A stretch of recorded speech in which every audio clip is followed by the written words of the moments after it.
he's gotta be strong, and he's gotta be fast, and he's gotta be fresh from the fight.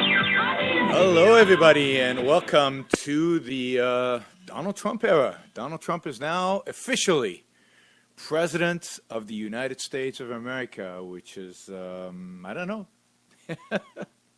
I guess we will see. I'm being encouraged by everybody to have a wait-and-see attitude and to see how it all develops and to see what the actions are versus words. Okay, so people are saying volume is too low, so I'm going to raise the volume. So one second. All right, I take it that should be better. And yeah, it probably as compared to the music, it was lower than the music. But hopefully this is better. Hopefully this is going well, and hopefully sound on Facebook is good. Please let me know if there are distortions on the sound, which is definitely possible. Let me just adjust a little bit. I think we're a little too loud on Facebook right now. On Facebook, All right, we'll get this. One day, it'll all be right. All right, here we go. So, inaugural address yesterday, and one of the things that has amazed me, and I'm really trying to be understanding and objective and so on with everything going on with the Trump phenomena. One of the things that really does surprise me, though, and quite astound me, is how different people's opinions are about Donald Trump and about, their estimation of him and where we're heading and what we're doing and so on. And I saw that yesterday. I think I tweeted that, his inaugural address actually made me fairly depressed. So, and I got a lot of responses back. Oh, you're being too negative as usual, and so on and so forth and everything. So what I decided to do is I've got the speech in front of me. I'm going to read you the speech. Actually, this will be fun because you'll hear me reading Donald Trump's speech, which will be kind of interesting because I think I deliver differently than Donald Trump delivers. So the emphasis is going to be different, and it's going to be kind of fun. And then we're going to, as I'm delivering it, I'm going to stop. As I talk about it, I'm going to stop. And we're going to talk about the particulars and the specifics and what's there. And I'm going to try, and be patient with me, because some of you will hate this. I'm going to try to be as positive as possible about this, right? I'm going to try to spin this in the most positive way possible. And it's easier to do.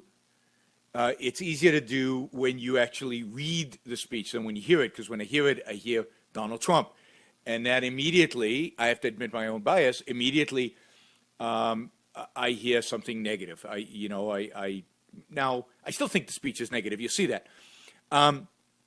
The other advantage, and now there are a few things. I've been trying to think, why do people view this as, now, yeah, I know. People are already coming down on me. I'm not going to compare this speech to an objectivist speech. That would be ridiculous, right? And an objectivist speech would be a million times better and a million times different and different in every respect. I just want to compare this to reality, right? To what is actually going on in the world, to who this appeals to what this projects about a Trump administration, what it projects about Trump, and mainly who he's appealing to, because I still think Trump doesn't really represent anything.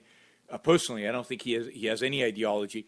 But this is not, and the standard is not the perfect objectivist speech. One day, we can do Yaron Brook's inaugural address.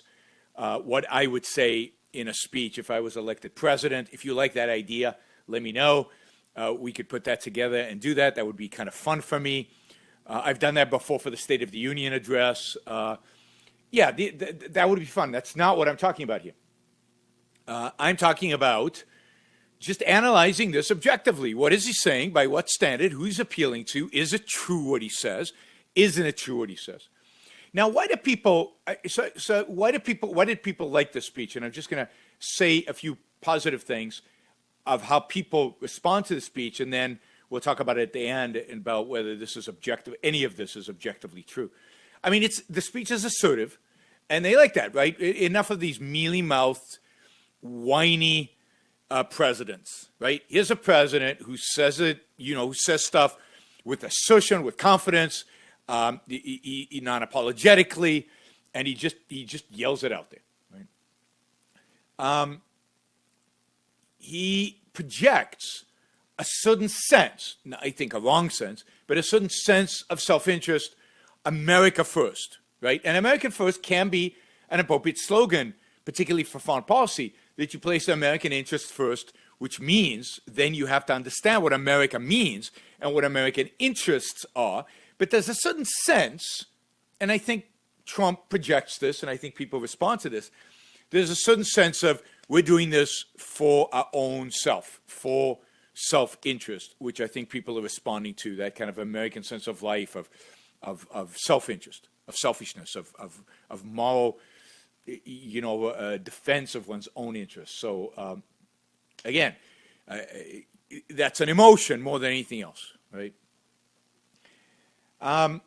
He is good at focusing on groups that struggle. So there's certainly, and we'll talk about this, there's certainly a subgroup of Americans who this is very much appealing to because he appeals to them, and he's relating directly to them, to those who are struggling economically and struggling financially and struggling to understand America today. And you'll see through the speech he appeals to them quite a bit. And then, of course, there is this vague, non-specific, but explicit claim of we're giving power back to the people.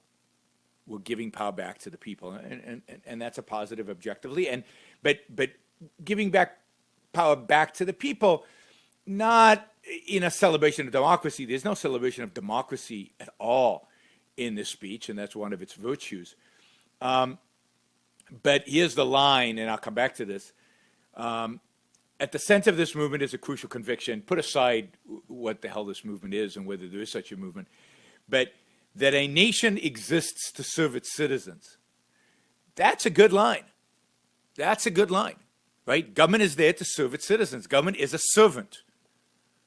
And government is not there. This is, in a sense, the opposite of JFK's statement. Don't ask what you can do for the government, for your country, but what the country can do for you. No, don't ask what the country can do for you, but what you can do for the government. The opposite, right? So this is saying, no, the government is our servant. The government is there to do stuff for us. Now, he's got the wrong things for the government to do for us, and it's not about what we mean where the government is our servant. It's there to protect our rights, which means, therefore, to protect us from coercion. He has a much more expansive role for government, which we'll get to. But note that at least he is saying that the government is there to serve us, to serve its citizens. Now, in what capacity? How is it going to serve us? Because if you think about it, that could also be a big socialist statement. We are here to serve the people. We're here to reallocate resources and to give you stuff and to make sure you're taken care of. And there's a bit of an element of that in what Trump means by that. But if it means to serve the people by protecting them so that they can pursue their own happiness, which he never says, is a problem. Okay, so I'm gonna read from the speech, and you know what? I'm gonna skip the whole beginning. We, the citizens of America, are now joined in a great national effort to rebuild our country and to restore its promise for all our people. Yeah, okay, restore our promise. It's good. For all people is good. I mean, that's what you want in a president. Restore and indeed, America has lost much of its promise. Today, we will determine the course of America and the world for years to come. We will face challenges. We will confront hardships, but we will get the job done. That's a theme that he keeps returning to, is we are men of action. We will get stuff done. We will make it happen. Every 4 years, we gather on these steps to carry out the orderly and peaceful transition of power, and we're grateful to President Obama and First Lady Michelle, Michelle Obama for their gracious aid throughout this transition. They have been magnificent. You have to laugh at that, but anyway, he's trying to be gracious. That's good. Today's ceremony, however, here's the shift, right, has very special meaning, because today we're not merely transferring power from one administration to another or from one party to another, but we are transferring power from Washington, D.C. and giving it back to you, the American people. Now that's good. That's a good sentiment. That's a good sentiment. It's dramatic. It's well written. You have to give it, you know, we're transferring, you know, we've taken this position to transfer you power, right? You, the people, where it belongs. But, you know, it's a great sentiment, and it's good to express great sentiments because the power resides in the people. The power resides with individuals. But what does it mean? And you'd expect him to say something about what it means. You know, again, I don't have to be an objectivist here to say, okay, what does it mean to transfer back power to Americans? And you could go into a spiel here about, I'm going to deregulate, I'm going to cut taxes, I'm going to give you your money back, I'm going to cut regulations so you can start your own businesses and determine your own fate. You know, there's a lot you can say here. But Trump has never been strong in presenting a positive case for anything that he does, really. So he immediately goes to the negative here. For too long, a small group in our nation's capital has reaped the rewards of government while the people have borne the costs. Hard, you know, you're going to find me arguing with that. Those bastards in Washington, I hate that city. Washington flourished. Yeah, it's booming economically. But the people did not share in its wealth. True, they keep taking it away, although it's only partially true, right? And this is where it gets interesting, right? Trump is appealing to a certain segment of the American population, a segment of the American population that is not doing well, that hasn't done well. Not that is not doing as well as it could. I feel like all of us are not doing as well as we could. Anybody productive in America is not doing as well as we could because of all the regulations and the constraints and the controls and the bad educational system and everything else that's involved. We as individuals are not doing as well as we could do, as well as we should do. But many of us are doing well. And this speech is very alienating to anybody who's doing well in this country, to anybody who's in Silicon Valley and starting a business and transforming the world in some way, is making money as a professional or as an employee and rising up the chain and earning more and more money every year. To anybody who's actually being a success in spite of all the government programs, in spite of the taxes, in spite of the regulations, in spite of the bad philosophy around us. If you have been successful in spite of all that, Donald Trump is not celebrating you. Donald Trump is not presenting you as an example of what is possible. But what Donald Trump is highlighting, is celebrating, right? Is celebrating that those people who are not successful, who, for whatever reason, have not prospered, have failed, and have not so-called shared in the wealth that is being created, that is being produced, again, not acknowledged by Trump at all, that is truly being created and produced over the last 20 years or whenever. I'm not sure what Donald Trump's ideal is, where that would place him. But certainly, so he's saying, Washington has reallocated all the resources to them. They've made a lot of money. They've done well. Washington, D.C. is booming. All true.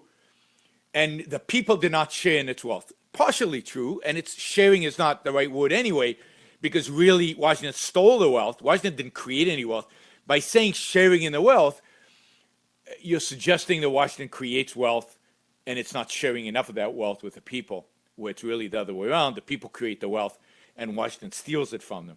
So there are a lot of problems with this section, Again, problems I'd identify in anybody's speech because, as somebody says, this is not an objectivist speech. That's not the standard we're holding it up to. But I do think it's important to notice, and it keeps coming back to this, Who is being raised up as the people Donald Trump is talking to, as the standard, and that is people who have failed for one reason or another. Okay? Politicians prospered, but the jobs left. Really, I mean, this is such a cliche, and we've talked about this. I'm not going to talk too much about this, but this is his whole strategy: is the jobs left because he needs a foe, he needs an antagonist, he needs somebody to blame for everything that's gone wrong, and he's going to tell us who to blame, who should blame for that. So the jobs left, which is already an indication. Where'd they leave to, Donald? Well, they left to those foreign countries who are stealing our jobs and stealing our workers and stealing our factories. And we'll get to that. He actually makes that very explicit in a little while. Jobs didn't leave. Jobs didn't leave. We destroyed jobs. We destroyed jobs. I'm going to give you a comparison in a few minutes to Ronald Reagan's inaugural address from 1979 or 1980, January 1980, when the economy was truly in dire straits. We'd just gone through massive inflation and stagflation and all this stuff. And who did he blame for all of it? Interesting. Notice who Donald Trump blames. We know this from the campaign. He blames foreigners. He blames the others. He blames other countries. Never does he blame Americans, other than the elites. Never does he blame us for voting for those elites. We only blame the elites, so-called elites, and we blame foreigners in one way or the other. The jobs left, BS. And the factories closed. Well, some factories closed. Many factories closed. Most of the factories closed under Ronald Reagan and under Bush and Clinton. In the 80s and 90s were most of the factory closures. And the economy was booming while those factories closed. And more jobs were created than certainly under Obama. And huge numbers of jobs were created in the 1980s and 1990s. Unemployment plummeted. Job creation was so... Yeah, factories closed way back then. Factories are still closing, but most of those factories are closing because we can produce the stuff much more efficiently with fewer factories. As I've said many times on the show, we produce more than double what we used to produce at our so-called employment peak in manufacturing, which was 1979. The establishment protected itself, but not the citizens of our country. Their victories have not been our victories, your victories. Their triumphs have not been your triumphs. And while they celebrated in our nation's capital, there was little to celebrate for struggling families all across our country.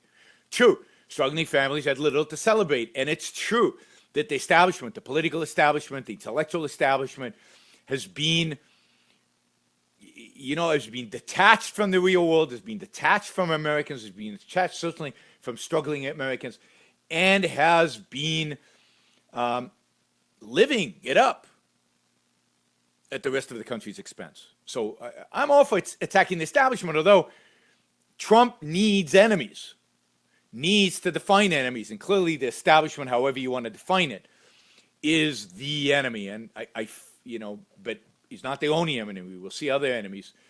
And the question is, how do you fight an establishment as an enemy? Do you do it intellectually? And clearly that's not what's going on here. Do you do it ideologically? Again, that's clearly not what's going on here. It's just that they somehow benefited and you all suffered from what? From bad policies? No, from letting foreigners take our stuff. All right, we'll get to that.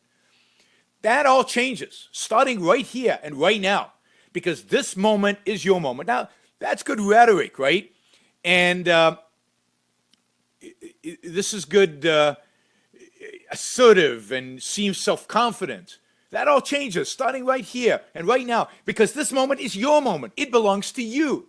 It belongs to everyone gathered here today and everyone watching all across America.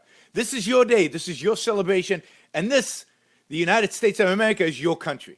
All right, cool, right? But notice that really, everything up until now, when he's been talking about you, he's been talking about those people who voted for him, those people who are pissed off, those people who are upset, those people who've not done well economically. What truly matters is not which party controls that government, but whether our government is controlled by the people. All right? Government is your servant. That's okay. That's good. January 20th, 2017 will be remembered as the day the people became the rulers of this nation again. The forgotten men and women of our country will be forgotten no more, no longer. Now, do you know where the forgotten man comes from? That comes from FDR. FDR talked a lot about the forgotten man and all the things the government was going to do to help the forgotten man. Trump is he's catching that idea, the idea of the suffering. And again, that's who he's really talking to. He's talking to those people who are his base, who feel like this economy is a disaster, that the country's in shambles, and he's going to illustrate that in a little while, that there's carnage in the streets. He's going to talk about carnage. And you are forgotten no longer. I'm your voice. By the way, this line could be written by FDR, was in a sense, could have been Bernie Sanders. The idea of the forgotten man. And the standard for what I'm going to do is taking care of the forgotten man. Not the producer, not the creator, not the builder, not the successful. All right. Everyone is listening to you now, the forgotten man. You came by the tens of millions to become a part of a historic movement, the likes of which the world has never seen. Again, he's talking about people in the movement. This is not anymore, this is your government. This is all of Americans. This is the people who voted for me. At the center of this movement is a crucial conviction that a nation exists to serve its citizens. I actually think I deliver Trump's speech better than Trump does. Hey, maybe you should hire me to deliver his speeches. Oh my God. Never, never, never. All right, not a bad line. That a nation exists to serve its citizens. If, now is the crux. What does that mean? What does that mean? By the way, it would be great if you guys live tweeted this. Some good one-liners I'm giving you here. You could live tweet them. Just use the hashtag Yaron Brook Show. Hashtag Yaron Brook Show. You're listening to Yaron Brook Show. Tell your friends. Tell everybody to listen to Yaron Brook Show, because you're not going to get this kind of stuff anyway. I've seen other people do the analysis of the speech. Most of them miss the point. All right. Americans want great schools for their children. True. Safe neighborhoods for their families. True. And good jobs for themselves. True. These are the just and reasonable demands of a righteous public. Demands of who? Their servant. Which servant? The government. The government. So the government is supposed to, and, this is pretty conventional, so from an objectivist perspective, I would argue against this. But what the government is supposed to provide us are great schools, safe neighborhoods, and good jobs. I will just mention that from my perspective, the only true statement in those three is safe neighborhoods. Right? Great schools shouldn't be the government's role. It is. Government is doing that. And good jobs, all the government can do by trying to provide good jobs is destroy jobs. These are the just and reasonable demands of a righteous public. Okay. Now, granted, everybody accepts that these are responsibilities of government. You won't find anybody right or left who doesn't believe that schools, jobs, and safe neighborhoods are this. So this is pretty standard shtick, standard stuff. Okay, so now he gets to his view of the world out there. But for too many of our citizens, a different reality exists. True. Mothers and children trapped in poverty in our inner cities, rusted out factories, scattered like tombstones across the landscape of our nation. Well, a little exaggeration, wouldn't you say? I know some of you think I live in a gated community in Southern California and I don't know anything about the world, but I probably travel like a gazillion times more than any of you guys do. And I travel all across this country in all kinds of places and all kinds of neighborhoods because I speak in all kinds of places. I was just last week in Northwest Arkansas. Northwest Arkansas. Anybody ever been to Northwest Arkansas? It's Northwest Arkansas. It's the middle of nowhere. Hardly anybody goes to Northwest Arkansas. But what you notice in Northwest Arkansas is how the place is booming, how much construction there is. Infrastructure building in terms of highways. The airport is it's small but efficient.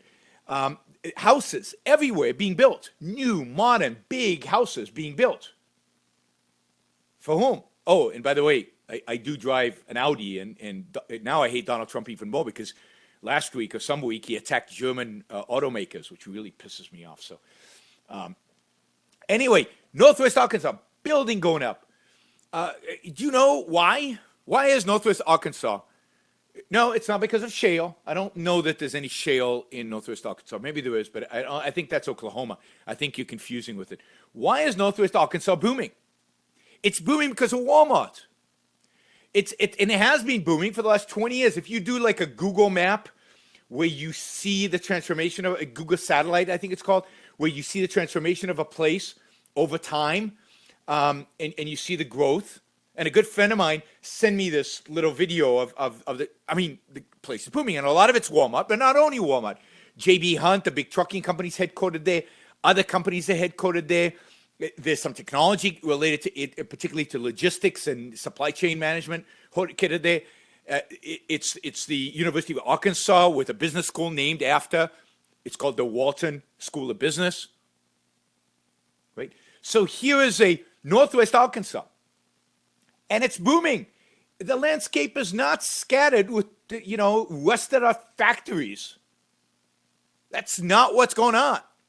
That's not what's going on in Northwest Arkansas. Now, true, there are places where this is happening. Move to Northwest Arkansas, right? If you live in a place that, because of regulations and because of government controls and because of technology, the jobs in your location have gone. It's hard to find a job. Move to where the jobs are. Here's a tip. They're in Northwest Arkansas, among many other places.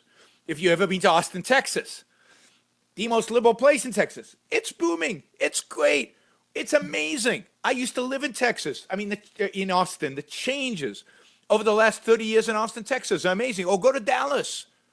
Go to Dallas and wow, I was just in Houston, driving through Houston, right? So, okay, that's Texas. But you even go to Chicago, and downtown Chicago, the skyscrapers still going up. There's construction all over the place. Now, some of that's a bubble. There's no question there's no question, right? But, there are places in this country that are doing well. And I would like to see a president celebrate that, not in a sense of being myopic and being detached, but saying, look, why is it that those places are doing well? The places are doing well because of business.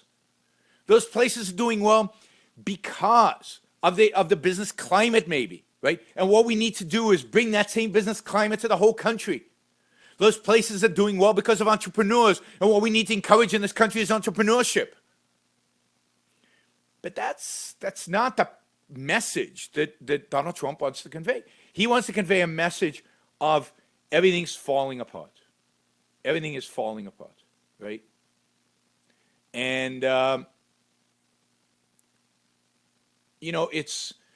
there's certain elements that are falling apart, and you can do that, but then talk about the positives. Talk about the positives. And he never gets to that. We never talk about anything positive going on in the United States of America except his election. Nothing positive is going on in the United States of America. So we can't learn from anything. So we're going to make America break by emulating what? He goes on. An education system flush with cash, but which leaves our young and beautiful students deprived of knowledge. Now, this is maybe the best negative statement he makes in the whole damn speech. It's true. Our educational system is flush with cash. If this was Hillary's speech or Obama's speech, they would say our educational system deprives students of knowledge and what we need is more cash. Donald Trump acknowledges that they have enough cash. This is not a cash issue. And he says, now he never tells us nowhere in the speech what he's going to do about it, but maybe that's not the purpose here. But that's a true statement. Good for him. That's maybe one of the best lines of the whole speech, because he's acknowledging that it's not money that will solve the problem of our education. And then he goes on, and this beats it all, right? And the crime and gangs and drugs that have stolen too many lives and robbed our country of so much unrealized potential. Now it's starting to sound spooky. And this is the line that'll probably be most remembered of the entire speech, in my view. Well, partially because the media will pounce on it. But this American carnage stops right here, stops right now. All right, has he seen crime statistics? Have you seen the actual crime statistics for the last 50, 60 years? I mean, really? But again, this is how authoritarians work. And Donald Trump is not going to be a dictator. But his modus operandi is that of an authoritarian. And this is what's scary about him, because I think he's preparing. He is setting the groundwork, and it's been set for 100 years, and Obama certainly set it up as well for authoritarianism. But his modus operandi is more of an authoritarian modus operandi in his speeches than any American president ever that I know of. Right? Make them afraid. Make them afraid. Make them very afraid. Then, right? Offer them an enemy. Tell them who the enemy is, establishment, immigrants in other countries, and then tell them to give him the power to deal with those enemies, and he will make America great again. That's the modus operandi of every dictator in history, and that's certainly the way Donald Trump has structured his campaign from day one, and this is very much like a campaign speech. So if you've looked at the crime statistics, yes, last year was not a good year for crime, particularly in places like Chicago, but it's still true. The crime rates in the United States are way, way down. Way, way down from peaks of 90. The trend is still downward. Hopefully last year was just a blimp. Maybe it wasn't. We'll see. But there's no carnage in American streets. Even in Chicago, where I walk around at night freely downtown and everywhere. I mean, it's tragic what's going on in Chicago. It's horrible what's going on in Chicago. And we can talk about crime at some point, why crime has declined, why crime is going up right now, what exactly is going on with American crime. But there's no carnage in American streets right now. And suddenly when Ronald Reagan was elected in 1979, there was real crime problems in this country, far in excess of the kind of crime that Donald Trump is talking about, and yet Donald Trump and that Ronald Reagan could still give a positive speech and not terrify us to death. Right? We are one nation, and their pain is our pain.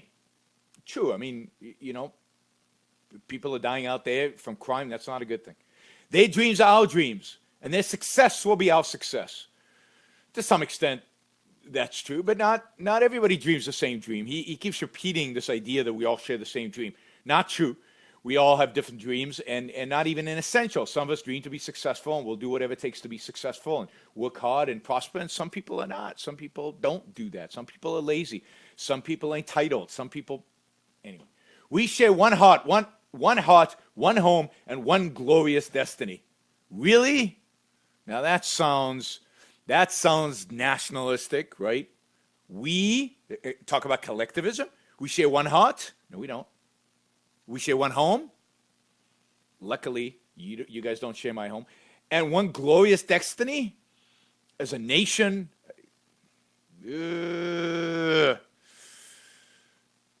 Borderline spooky, but it gets spookier later, so don't worry.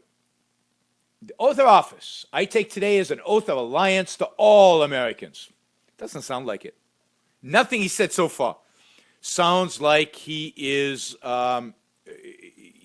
advocating for all Americans. He seems to be advocating for a particular group that is suffering. All right, somebody on the chat just corrected me and saying that indeed there is a fracking in Arkansas. There's shale there, and that's right. But let me just say that Northwest Arkansas is not only expanding and developing and growing because of the shale, but I think it's primarily because, and indeed was growing and succeeding and prospering even before the shale was discovered, going back to really to Walmart and to these other infrastructure corporations that have done so well. So yeah, maybe there's also shale, maybe that's also helping. Good, cool. Cool. My point was that there are places in this country that are doing very well. And indeed, when I travel around the country, I see a lot of places that are doing well. Now, I know how much better things could be. I know all the missed opportunities. I know all the missed wealth. And I know what clamping down on freedom can actually do. So I don't want to be Pollyannish here. Everything's fine in America. Everything's not fine in America. But you have to be able to recognize the good and the bad, use the good, identify what's good about the good in order to fix the bad. And I identify freedom. There's nothing about freedom here. Not once in the speech about freedom. About freedom. About individual. Isn't that what America's about?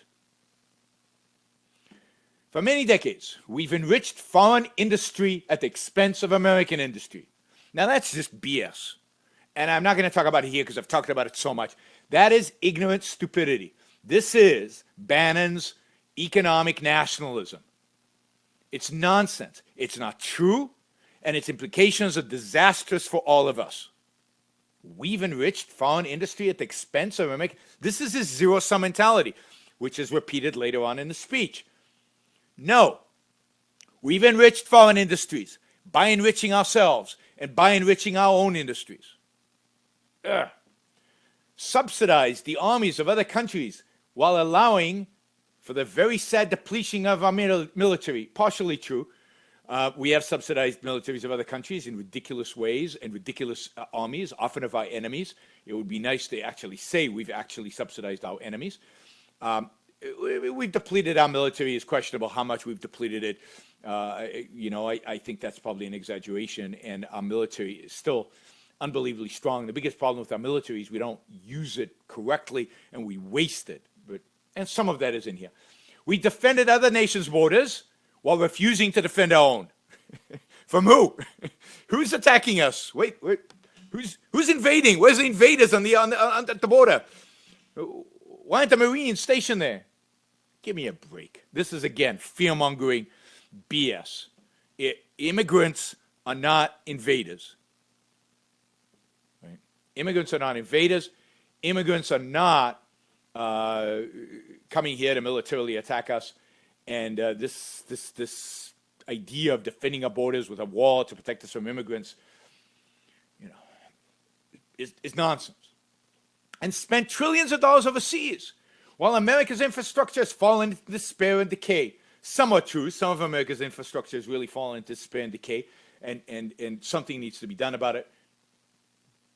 And he's right about trillions of dollars overseas. We have built infrastructure for Iraqis. We have built infrastructures for Afghans. I wish he'd actually just say it, and that is despicable and a disgrace. Despicable and a disgrace. Okay. So, yes, good line. I agree with it.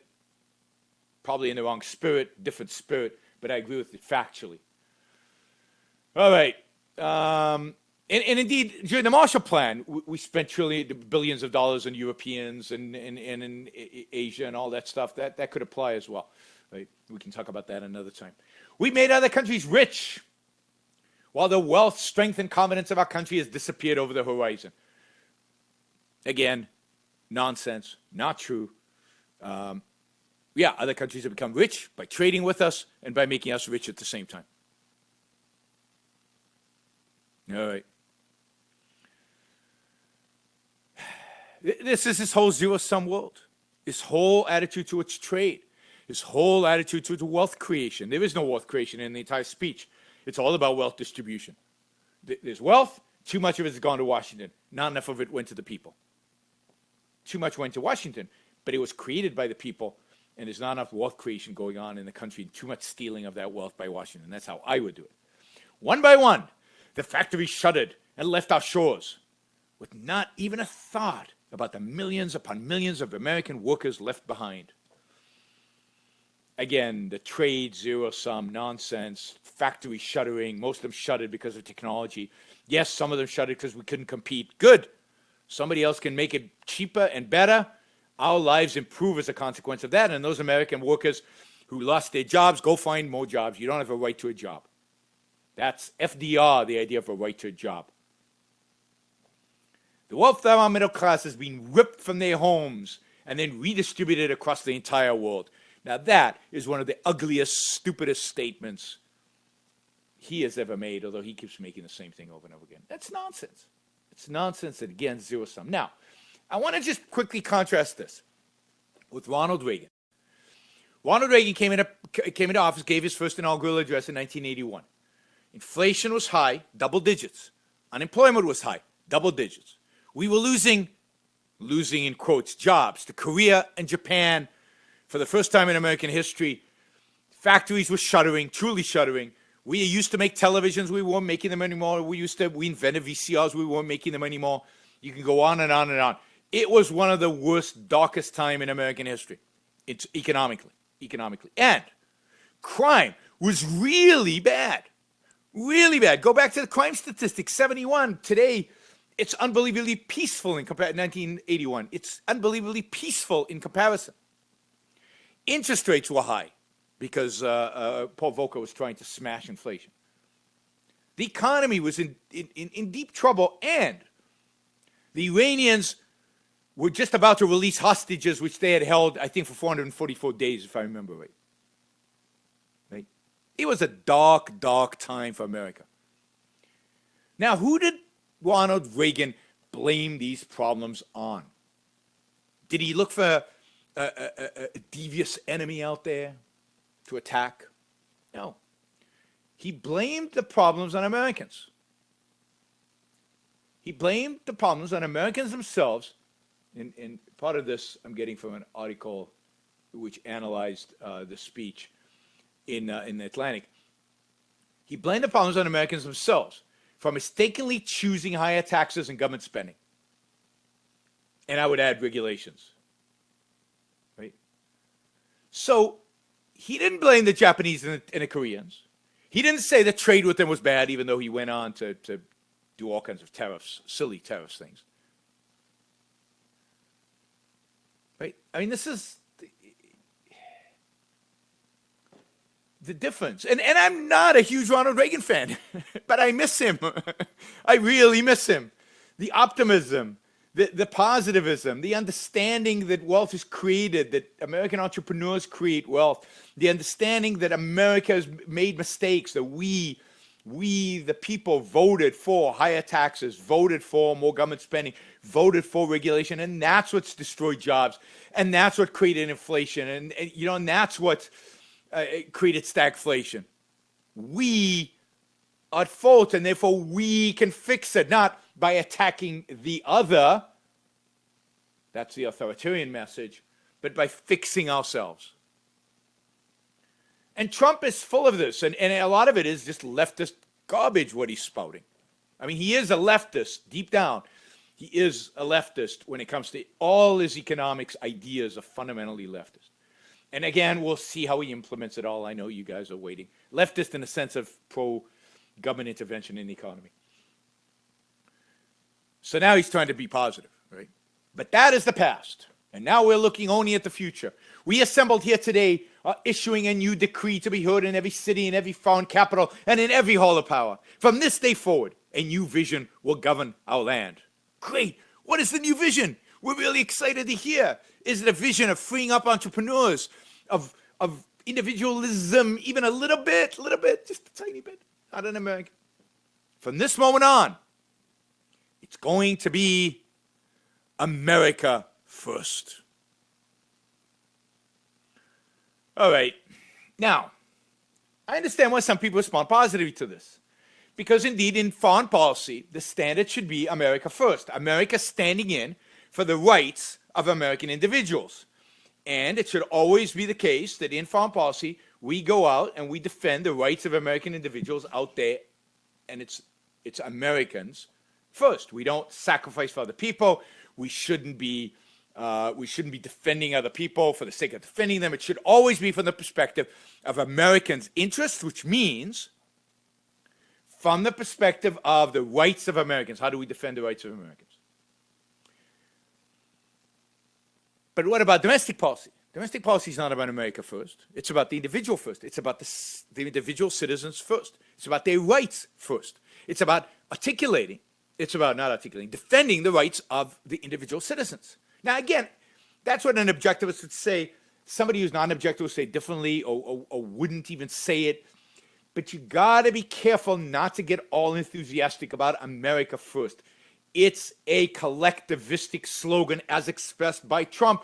And just in case you weren't convinced of that, he tells you in the next sentence, every decision on trade, on taxes, on immigration, on foreign affairs would be made to benefit American workers and families. Now notice, every decision on trade and on taxes. On taxes?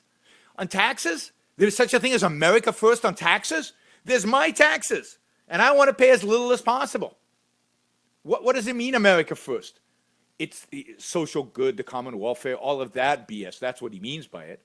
It's pure collectivism.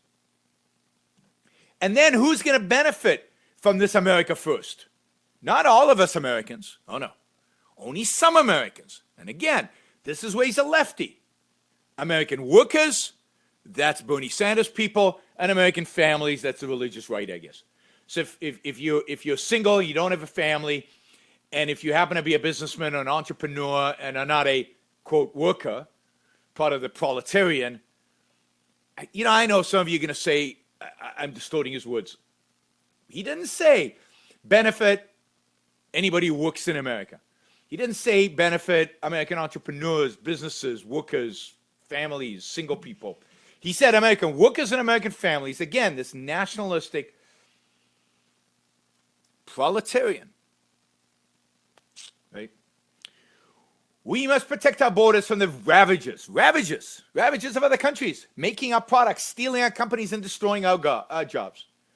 Oh my God, this is what America first means. It means building a wall. It means isolating us from the rest of the world. It means not trading with the rest of the world and not letting our companies leave. Maybe we should erect walls to prevent our people from leaving because they might go overseas and work, God forbid. Again, our jobs are being destroyed not because of regulations, not because of taxes, not because of the bad policies coming out of the evil elites. No. Our jobs, our companies are being destroyed by the fact that other countries are stealing and destroying our jobs and are making our products, all of our products, me, you, all of us, we have products, and they're making them. I mean, this is mind-boggling nationalism, mind-boggling collectivism, mind-boggling mercantilism. Protection will lead to great prosperity and strength. Protection from what? Who's the enemy? I agree that the enemy's the elites, but the enemy's not foreigners. The enemy's not immigrants. The enemy's not companies leaving. The enemy's Washington, D.C., the regulations, the controls, the taxes, the government spending, all of that's the enemy, but nothing about that here. Nothing about the growth of government. Nothing about, paternalistic government. Nothing about regulations. Nothing about controls. All about the other and the danger of the other. They're going to come here and they're going to drink the blood of our children. Just you watch. Carnage in the streets. And I, Donald Trump, am going to protect you from all this. I will fight for you with every breath in my body against those foreigners and against all these enemies that are coming and they're trying to destroy us. America will start winning again. Winning like never before. Are we in a race? Or are we at war? Or is this just a zero-sum world? Isn't it just a zero-sum world? And if it's a zero-sum world, then yeah, it's all about winning. It's all about being a race, but the world is not a zero-sum world. And this is the biggest problem with Donald Trump, is this whole view of the world is zero-sum. It's about screwing the other guy because if you don't screw them, they'll screw you. That's the essence of the art of the deal. It's not about win-win, trade. It's about warfare.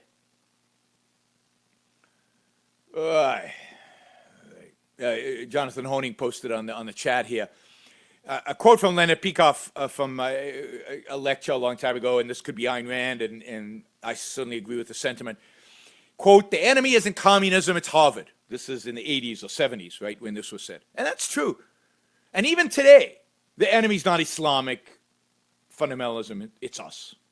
It's us. because we could rid ourselves of them very easily. We'll get to that. He's going to tell us we're going to rid of them. All right, here we go. We will bring back our jobs. No, A, the jobs never left, and B, what does that even mean? Means nothing. We will bring back our borders. Did we lose them? Did we lose our borders? Our borders are still there. You know, net migration from Mexico is right now negative or zero. And I want to see the data. I want somebody on the fear-mongering, we're being invaded by Mexicans on that side. I want you to show me the data where it shows that over the last 8 years, over the last 9 years, since 2008, I want you to show me the data that shows that net illegal immigration into this country is up, is positive and up. From everything I've seen, net illegal immigration is down and is actually negative, was negative during this period and is zero right now. So people going back, people coming in, net has been negative over the last 9 years and is actually zero right now. But, oh my God, we lost our borders. We got it. We will bring back our wealth. Wait a second. Did our wealth go away? I thought wealth was created. I mean, come on, guys. Anybody out there who supports Donald Trump? We will bring back our wealth? Wealth is created. But foreigners stole our wealth? Really? How did that happen?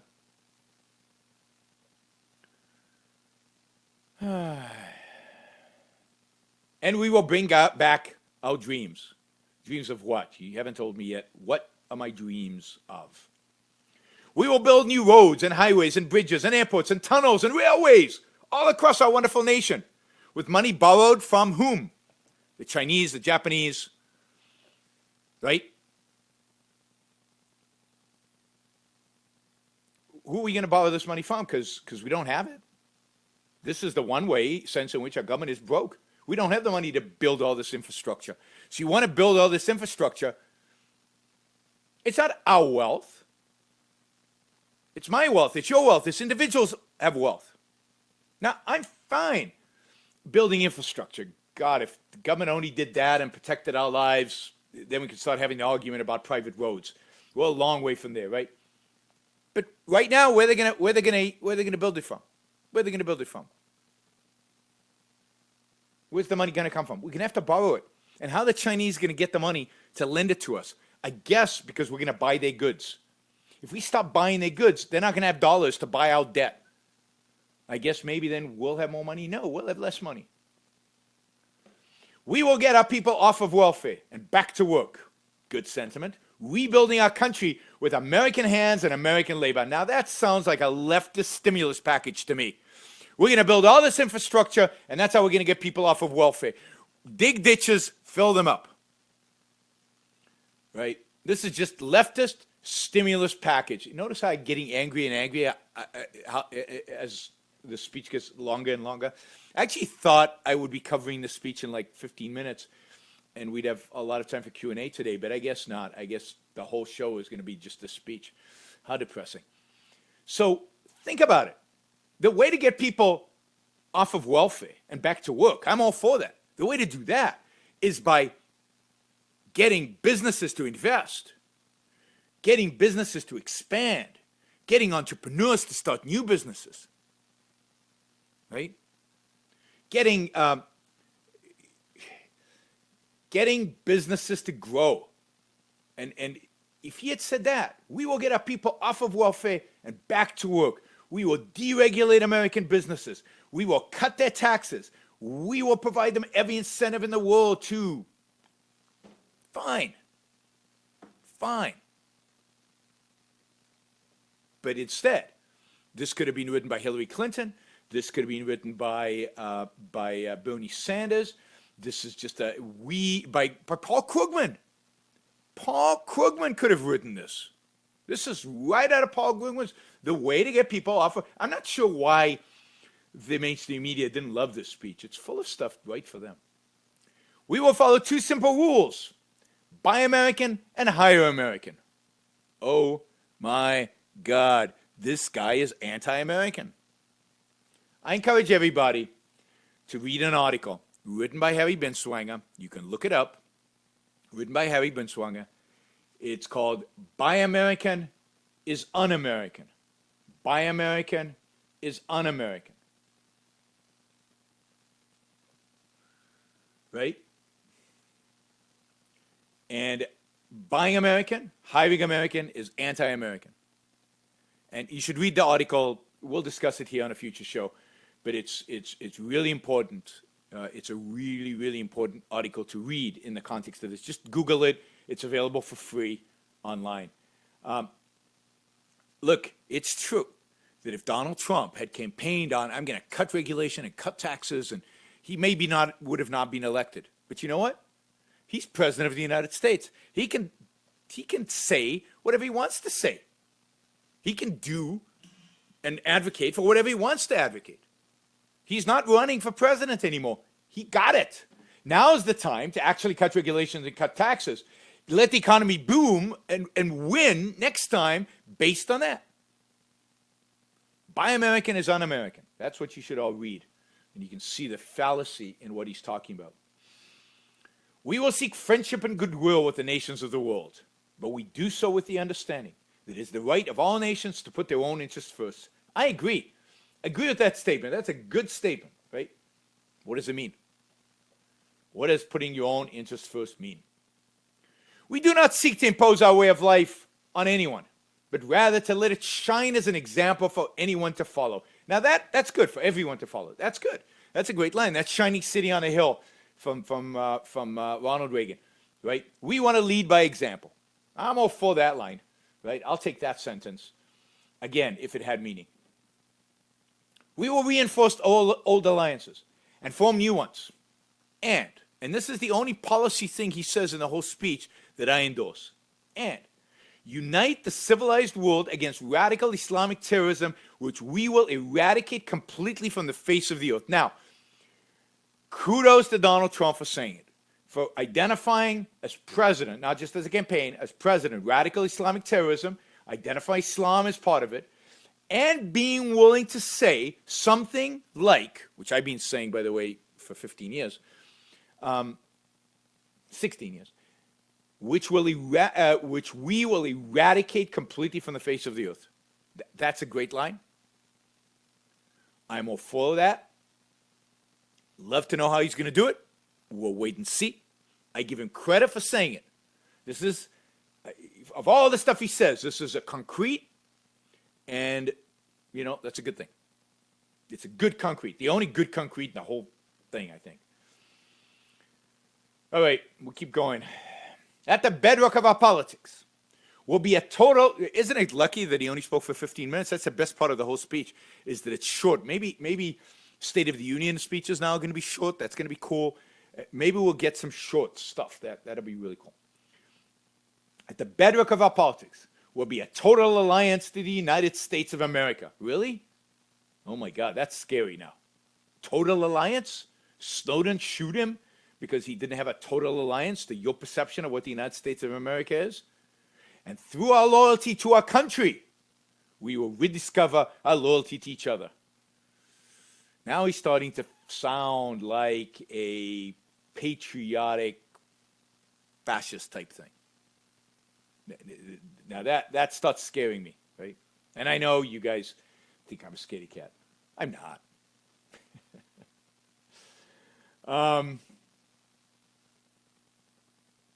When you open your hearts to patriotism, there is no room for prejudice.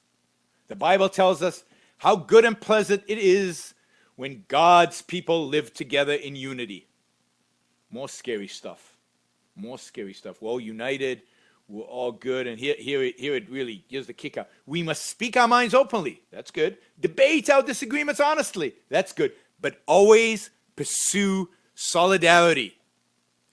No, thank you. I don't want solidarity. I know that my ideas are not going to lead to solidarity. Always pursue solidarity.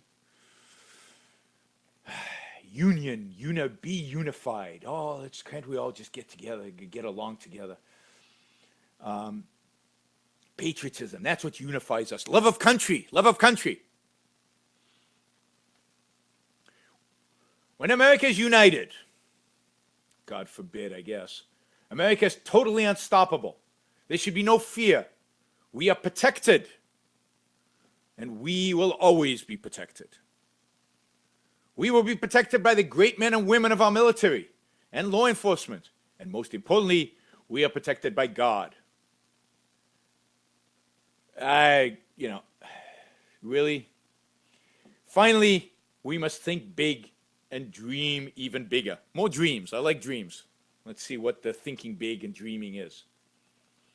We will no longer accept politicians who are all talk and no actions. Okay, so, I skipped a sentence. In America, we understand that a nation is only living as long as it is striving. I like that. In a sense that a nation is living, it's got a nice ring to it. It's a little collectivist. It's quite collectivist. But it could have a positive implication said by the right person. How about that? Not by Donald Trump. Said by the right person. We will no longer accept politicians who are all talk and no action. Good. Constantly complaining but never doing anything about it. Good. But you'll note in this speech and in other things he does is the primacy of action over ideas. This is a really important feature of pragmatism. It's really an important feature of materialism, and really ultimately is dangerous. It's a little scary. Again, going back again, I'm not calling him a fascist. I'm not calling him a Nazi. I'm not calling him, but if you go back to the speeches of nationalists, of fascists, of Nazis, they talk a lot about action. We need to act. Stop talking, stop thinking. It's time to act. Action. If I remember right, that's a big feature of what fascists are about, is this idea of physical action as being a primary. Yeah. The time for empty talk is over. Now arrives the hour of action. Do not let anyone tell you it cannot be done. No challenge can match the heart and fight and spirit of America. Oh, that sounds good. We will not fail. Our country will strive and prosper again. All optimistic, empty slogans. We stand at the birth of a new millennium, ready to unlock the mysteries of space, to free the earth from miseries of disease, and to harness the energies of industries and technologies of tomorrow. All true, cool stuff. And who's going to do that? A new national pride will stir our souls. He can't say anything positive without going to some nationalistic bullshit. We'll stir our souls, lift our sights, and heal our divisions. National pride will heal our divisions. Patriotism is first. Nation first. America first. I mean, I didn't vote for McCain because he came out of the Republican National Convention with country first as his slogan. This is McCain on steroids. It is time to remember that the old wisdom our soldiers will never forget, that whether we are black or brown or white, we all bleed the same red blood of patriotism. We all enjoy the same glorious freedoms, and we all salute the same great American flag. More nationalism. But here's the kicker. Red blood of patriots? We all bleed the same red blood of patriots? Let me say it again. We all bleed the same red blood of patriots? That's the standard? Don't we all just bleed the same red blood? But we all patriots? That's what makes us great? And by the way, he just passed I forget what it was, a day of patriotism, a commemorative day of patriotism, something like that. This is so nationalist. Oh, red blood, blood, blood, blood. That's so nationalist. It's so creepy. And enjoy the same glorious freedoms? I thought one of the reasons America's in decline is because of a lack of freedom. This is the only place where freedom is mentioned. And it's mentioned in the context of glory, of everything's great. And whether a child is born in the urban sprawl of Detroit or the windswept plains of Nebraska, they look up at the same night sky and fill their hearts with the same dreams. I still want to know what the dream is. He hasn't told us. What are we dreaming? Of America being great again? I don't know any child that looks up into the sky and dreams of American greatness. They dream maybe of their own greatness. They dream maybe of their own freedom. They dream maybe of their own prosperity. They dream of going to space and being an astronaut or a fireman or whatever. But no kid looks up into the sky and dreams of American greatness. But he hasn't told us. And they are infused with a breath of life by the same almighty creator. So we're all equal because we all have the same almighty creator. So, to all Americans, in every city near and far, small and large, from mountain to mountain and from ocean to ocean, hear these words. All right, here's the closing. You will never be ignored again. Your voice, your hopes, and your dreams will define our American destiny. More dreams, undefined, and nobody's going to listen to my voice except you guys. And he's not listening to my dreams because my dreams is, well, I won't say it. And your courage and goodness and love will forever guide us along the way. Together, we will make America strong again. Yay. We will make America wealthy again. We will make America proud again. We will make America safe again. It's pretty safe right now. And yes, together, we will make America great again. Thank you. God bless you, and God bless America. All right. So, yeah, what do you make of the speech? Sort of power back to the people, some kind of self-interest coming through, America first. But at the end of the day, this is nationalistic, zero-sum, same as his campaign. Nothing's new. He's president of the United States right now. No positive vision for America other than we're going to stop the bad guys from stealing our jobs and closing our factories, and those bad guys are all overseas. We're going to, in a sense, drain the swamp. No description of how that's done or what that means. We're going to attack the elites, where that comes from. Oh, I have to give you this anecdote, just an anecdote. God bless you and God bless America is the way every president closes a speech right now. And I always thought, I guess this is just an American tradition. I mean, I have to say that when I give a rousing, motivational speech and I need to close, I have for a fraction of a second tempted to saying, God bless, whatever, right? Because it's such a good close. The sentiment is a good sentiment, and it's such a good close, right? The sentiment is, America should be blessed. But do you know that Ronald Reagan was the first one to use this as an ending for his speech? It was almost never used before this. And since Ronald Reagan, almost every speech, no matter left, right, Democrat, whatever, has used God bless you and God bless America to end every single speech. Right? It's now, if you don't do it, they say, oh my God, he must be an atheist. So just an anecdote, and this relates to the whole idea of Ayn Rand's that Ronald Reagan was going to bring religion into politics in a way that had never happened before in American life. In America, he's going to bring the mob majority in, and they will take over the Republican Party. All turned out to be true, and why she didn't vote for Ronald Reagan, even though he was like 100 times better than this guy. And I still have people who tell me Ayn Rand would have loved Donald Trump. Ayn Rand would have been horrified.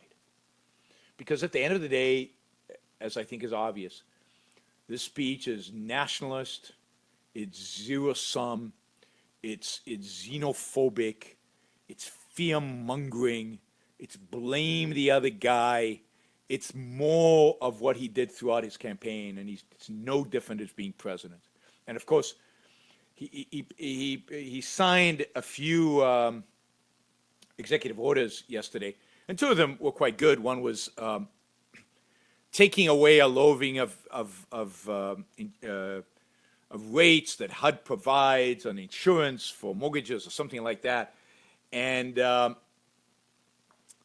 which Obama just passed a few days ago, and he reversed that. And of course, the left is crying out that this is raising the cost of mortgages for Americans, but it was just a stupid thing. Now, why that was the first thing he signed, I have no idea, but it was. I don't know what the urgency was there in particular. Then he also signed an executive order to tell agencies to loosen up the requirements on Obamacare, not to penalize anybody around Obamacare. So that's the beginning of the effort to unravel Obamacare. We'll see what happens with that. I talked about that last week on my AM 560 talk, which you guys should all listen to. You can download it from iTunes and everywhere else. So it's on Blog Talk Radio. And it's also on Facebook Live, because I did it on Facebook. So you can scroll down my feed or look at my videos and you can find it where I talked about Obamacare. And it seems to weaken the issue of the mandate without actually formally doing away with it. It tells the agencies not to enforce it, in a sense. So how that exactly plays out, we'll see. It's not clear. But then the third executive order, other than to formally appoint as appointees to the different positions, was to establish a day of patriotism. Now, we don't know yet if it's a national holiday or what exactly the status of this thing is. I couldn't find information exactly about what it was, but let me see if I can find it. No, that isn't it. That isn't it. Yeah, I had a story here open on Facebook. Oh, here it is. Trump to proclaim National Day of Patriotism. Declaring a National Day of Patriotism was among Donald Trump's first acts as president of the United States. This is a tweet from his press secretary. Now we know that it's not just Donald Trump that tweets. The press secretary is going to tweet. POTUS signing 3 things: Mattis waiver bill into law, fine formally nominating 2 Senates, and proclamation for National Day of Patriotism. So we don't know what exactly that means. That is different from Obama's proclaimed a Patriot Day and National Day of Service and Remembrance. So anyway, it fits, I guess, National Day of Patriotism. You know, I was going to speak a lot about patriotism today because I thought I'd have a lot of time, but the show's almost over, so I don't have much time. But patriotism is not an automatic thing. Patriotism has to be earned. Patriotism is alliance to a state that is good, alliance to a state for as long as it is good. Okay, and allegiance to that state. But it's in that context. Now look, so patriotism is not just a virtue and a good thing, independent of everything else. Right? Now, look, because this is going to go on forever, right? Donald Trump is president of the United States. Donald Trump is president of the United States. And that's a given. That's done. It's a done fact, right? And the protesters are protesting right now. Hey, I'm all for protests. Not for riots, but I'm all for protests. You don't like what's going on, protest. That's good. But the fact is, like it or not, Donald Trump is president of the United States. I don't care if he's better than Obama. I don't care if he is better than Hillary if she'd won. She didn't win. He won. He's the president. I'm going to criticize him like he's the president. I'm not going to, every time I criticize him, say, but there are people worse than him. Of course there are people worse than him. And the voting is over. The campaign's over. This is not about who to vote for. You know my opinion about that. I've said it before. But that's not the issue anymore. Leave that alone. Leave that alone. You can't, every time I criticize Trump, say, as I get on Facebook all the time, but he is better than Hillary. Okay, even if I grant you that, which I'm not 100% sure I do, looking at the long picture. Short term, maybe. It's irrelevant. He won. You guys won. Whoever voted for him won. Right? Celebrate, and let's get on with criticizing him. Let's get on with trying to straighten him out. All right, now I have two. Actually, what I'm going to do is I'm going to do my AM 560 later today, which will be on Facebook Live. I'm going to do on patriotism. That's a good topic. I was looking for a topic for that. I'll talk about patriotism and what patriotism means, and what it should mean, and what it reflects. I want to take 2 quick calls here because Oh, this is a 516 area code. Hi, you're on the Yaron Brook Show. Who's this? Hi, I just came across your show. My name is Hugh. I'm calling from Virginia. Great. How did you come across the show? I'm curious. Well, I just let spirit lead me, and that's what I'm looking to show people, that they have to go into their hearts and ask God to really sort out the egos with all the global leaders, because there's a lot of hidden things that people just aren't aware of, and the conspiracies and the control, conquer, and divide are confusing the heck out of everybody. So they have to really understand that everybody, no matter who, came from spirit, and we're all going back into spirit eventually. Yep. And you can't take the material goods with you. So that's what people have to start focusing on. Well, And I have had such a bizarre life. I actually share common background traits with President Trump, and there's a letter from President Obama to me that can be seen on the internet and a whole lot more. great. Well, I I'm a appreciate. former whistle. I'm sorry? I appreciate you calling. I don't have a lot of time, so I'm sorry to cut you off. Please listen again and maybe call in again. We're going to disagree, and as you listen to the show, we're going to disagree a lot, because I am a proud atheist, and I don't believe you go anywhere after you die. You're dead, and it's true. You don't take it with you, so you might as well spend it and enjoy it while you have it. And generally, I'm for people living their lives and pursuing their own values while they're alive and living the best lives that they can live on this planet. I'll also say this: I don't believe in the conspiracy theories. I think the conspiracy theory is right out there in front of us, and it's blatant. And that is it. What we're living through, what we've always lived through, is an ideological battle. We're fighting an ideological war, and the war out there is a war between good ideas and bad ideas. And Donald Trump, in my view, has bad ideas, just as Hillary Clinton has bad ideas. Maybe his are a little bit better, maybe his are a little bit worse, but they're bad ideas. And it's our job, those of us who believe in good ideas, those who believe in rational self-interest, in reason, not faith, those of us who believe in capitalism, we must stand up. We must declare his ideas bad ideas. I don't care if you think he's better than anybody else. Maybe he's better than any other candidate in the world. That just suggests that we're really, really bad shape. His ideas are bad. They are wrong. They are no good. They will destroy this country if he practices all of them. Stand up and declare it. Fight it. Otherwise, what's the point? What's the point? Otherwise, just give in.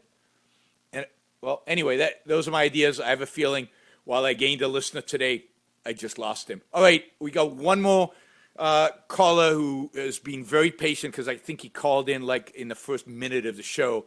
Hi, you're on the Yaron Brook Show. Who's this? Hi, this is Evan from North Carolina. Hey, Evan, how's it going? I recognize the area code. Mm-hmm. That's right.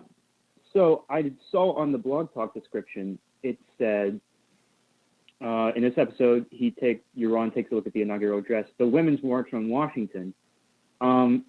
I know you briefly touched on the protest, but that made me think, I know you said plenty about, like today's feminists and how they're in, and how, the anti-free speech thing, but I was thinking, do you think like the women's rights movement has legitimate grievances? I know these people who are out protesting Trump, if I were a woman, I'd have grievances with Trump. Yeah.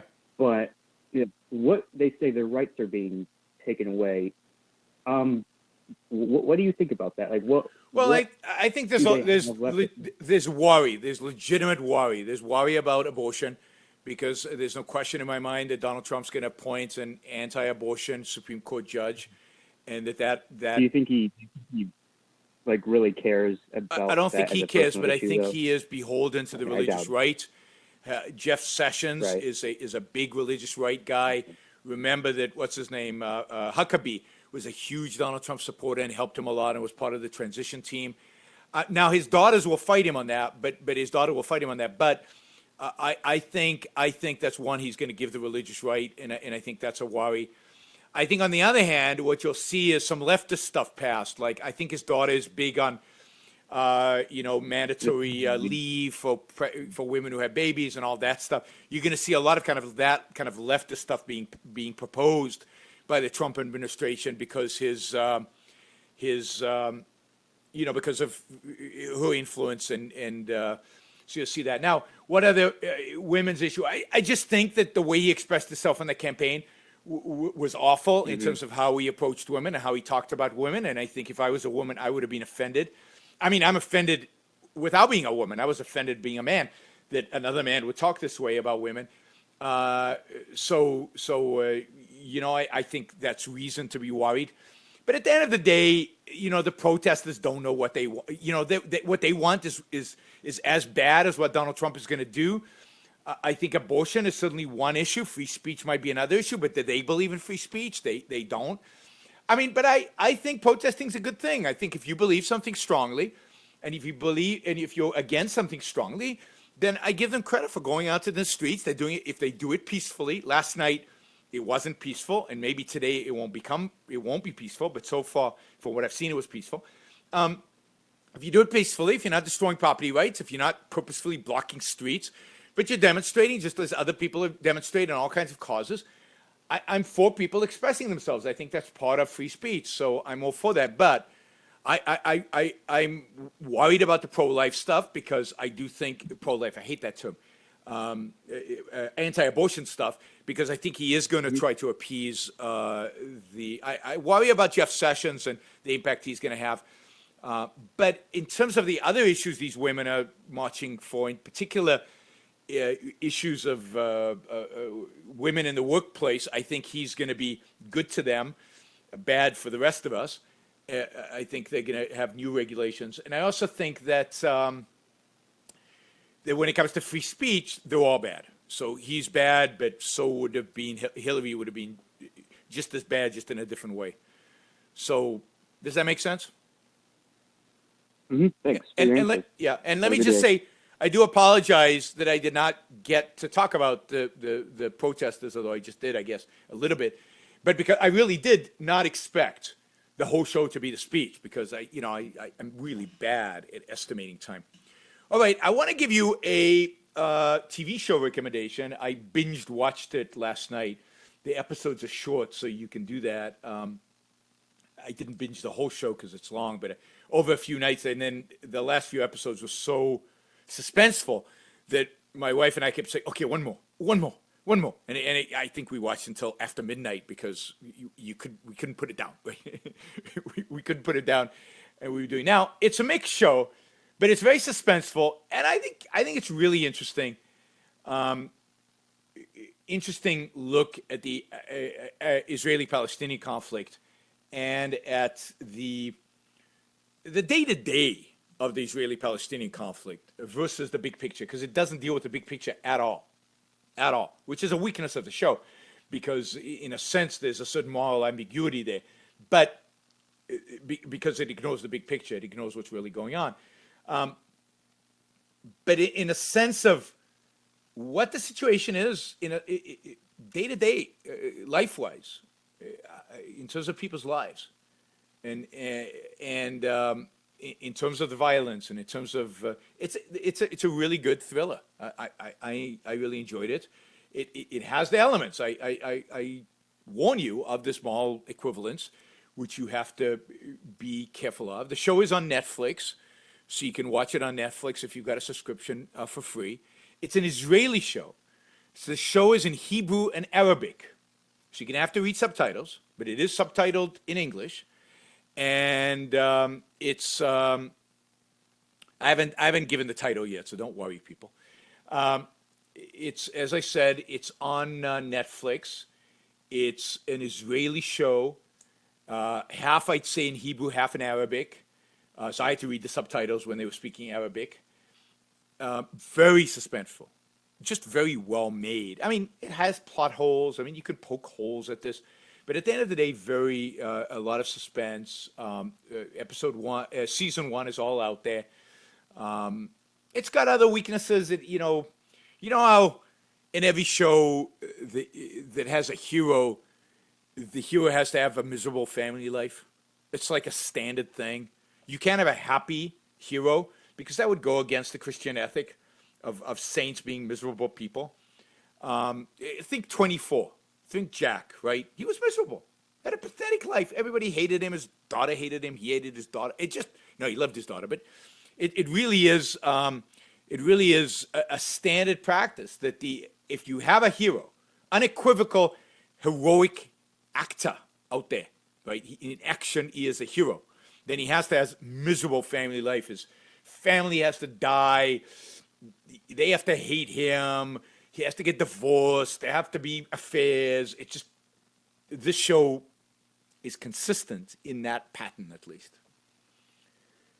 But I enjoyed it. I found it interesting. I found you get a sense, and maybe, I don't know if you guys will have enough background in the Israeli-Palestinian conflict to get everything that happens in it. And maybe I should do a show just on this as a look into what is happening with the Israeli-Palestinian conflict as it is today, where Israel is now winning and the Palestinians are not winning, and it's like a status quo, and Israel cooperates with the Palestinian Authority, the old PLO, and Hamas is kind of an enemy of the PLO, but not really. They're allies in some things, and Hamas is an enemy of Israel, but they let them get away with stuff, and they don't really go after them because that would be too disruptive, and now, and there's this weird stalemate going on. And there's covert actions and the terrorist attacks, and there are more covert actions, but there's no resolution. There's no victory. There's no, we're at war and we're going to win the war kind of attitude. So the name of the show is Fauda, which is an Arabic word. It's F-A-U-D-A. F-A-U-D-A.